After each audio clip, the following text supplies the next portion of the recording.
শহীদ সেনা দিবসে সামরিক কবরস্থানে শ্রদ্ধা, 16 বছরের পিলখানা হত্যার বিচার শেষ না হওয়ায় হতাশা।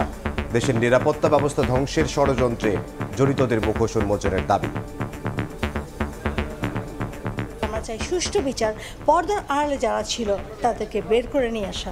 অনেক লোক এখানে কিন্তু জড়িত, কিছু কিছু লোক এখনো সার্ভিং হতেও পারে। আমরা কমিশন করে দিয়েছি, তাদের রিপোর্টের বেসিসে বিচার আওতায় না আসে। হাসিনার নেতৃত্বে আওয়ামী লীগ তারা অত্যন্ত পরিকল্পিতভাবে এই ঘটনাটির সঙ্গে যোগ সাজশ করে তছনছ করে দেওয়ার একটা অবস্থা সৃষ্টি করে সমগ্র নিরাপত্তা ব্যবস্থাকে।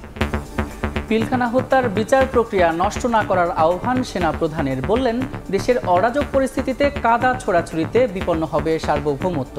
ডিসেম্বরের মধ্যে ভোটের আশা। এই বিচারিক প্রক্রিয়াকে নষ্ট করবেন না। যে সমস্ত সদস্য শাস্তি পেয়েছে তারা শাস্তি পাওয়ার যোগ্য।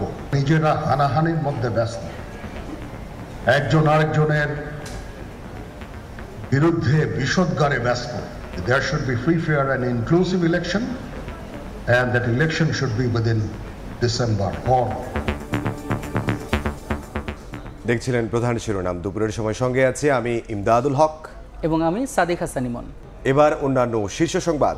বলতেছে ডিসি অফিসে কাজ আটকা পড়িয়ে দোকান থেকে ছাড়বে, তারপরে এনার কাজটা করতে পারবে। একটু হয়রানি, আর কাউন্সিলর থাকলে আমার এই জিনিসটা হইতো না। বিভিন্ন ধরনের জনগণ আসতেছে, সেবা পাচ্ছে না। জন্ম মৃত্যু ওয়ারিশান সনদ পেতে ভোগান্তি চরমে, জনপ্রতিনিধি না থাকায় দুরবস্থা। চ্যালেঞ্জ কাটাতে দ্রুত সিটি ও পৌর নির্বাচন হওয়া উচিত বললেন উপদেষ্টা। ৭১-এর মানবতা বিরোধী অপরাধের বিচারের মান নিয়ে প্রশ্ন উঠল আপিল বিভাগে। জামায়াত নেতা এটিএম আজহারের লিভ টু আপিলের সুযোগ পাবেন কিনা আদেশ কাল। 18 বছর আইনি লড়াইয়ের পর খুলল 85 উপজেলা নির্বাচন কর্মকর্তার। সব সুযোগ সুবিধা সহ চাকরি ফেরত দেওয়ার নির্দেশ আপিল বিভাগের। উচ্ছ্বসিত ভুক্তভোগীরা। যুক্তরাষ্ট্র থেকে $29 মিলিয়ন এসেছে কিনা খতিয়ে দেখবে এনজিও ব্যুরো, জানালেন অর্থ উপদেষ্টা। দেশের স্বার্থ বিরোধী তহবিল আশা ঠেকাতে ব্যবস্থা নেওয়ার আশ্বাস। এবং 5 দাবিতে আজও কর্মবিরতিতে বিভিন্ন মেডিকেলের ইন্টার্ন চিকিৎসকরা। সেবা ব্যাহত হয় দুর্ভোগের রোগীরা। একাডেমিক শাটডাউনে স্থবির শিক্ষা কার্যক্রম।